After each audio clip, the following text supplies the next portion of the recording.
So if we look at this two pictures, we can see the way the patient's move is different, isn't it? So the girl, what it looks like that she's got increased lower lumbar extension or backward bending, reduced hip extension, and hypothesis would be potentially short hip flexors, ITB iliopsoas. And again, you know, like if that's painful, that's certainly going to put a lot of extra stress on the disc and attached joints. Whereas the guide is typically the sway back, isn't it? So some of the sway back patients, when they do extension, like I said, they just drift. They become hinge on those lower spinal levels, L5S1. So you can see decreased upper lumbar extension, increased hip extension, and sharing that L5S1 and overstressing the disc and the tacet joints. Now, lateral flexion, again, what I look at again, comparing right to left. Yeah? Is it painful or does it feel stiff? Okay. Also, looking at if there is any rotation, look at the nice smooth line in the lumbar spine, or if there is some kind of like creases formation and not much happening in the lumbar spine. So really primarily look at the range and if there is pain or is that kind of stiffness. Now rotation, in general we don't do rotation as such because there is not a lot of rotation happening in the lumbar spine. Usually between 1 to 2 degrees per segment. So in the whole lumbar spine you have around 7 degrees, depending on the study that you read, is really 1 to 2 degrees per segment.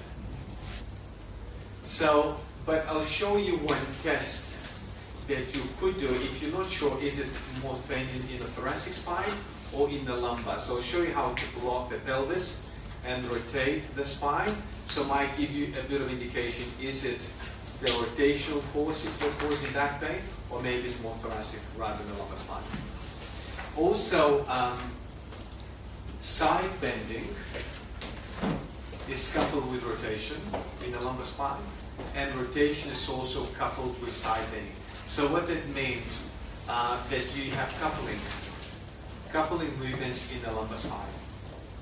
So if I side bend to the right, I also get a bit of rotation. If I rotate a bit, I also get a bit of a side bending. So it's naturally, the movements naturally happening in the lumbar spine without my control. Because we're going to be talking about combined movements and coupled movements, and this is a difference. Combined movements are the movements that is done by the patient and guided by the therapist, so it's active. Whereas coupled movement, it's automatically happening without our control, so it's just natural coupling movement in the spine. Okay, so again, depending on the situation and depending what direction the patient complains of pain, so then this is either flexion, extension, or side bending. So if you look at this girl as she extends, again you see that she does a lot in the lumbar and there is not much in the hips.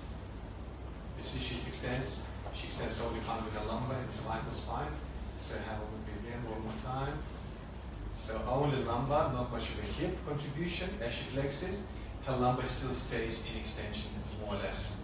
So she's got a lot of hip movement, but lumbar seems to be a bit stiff in flexion.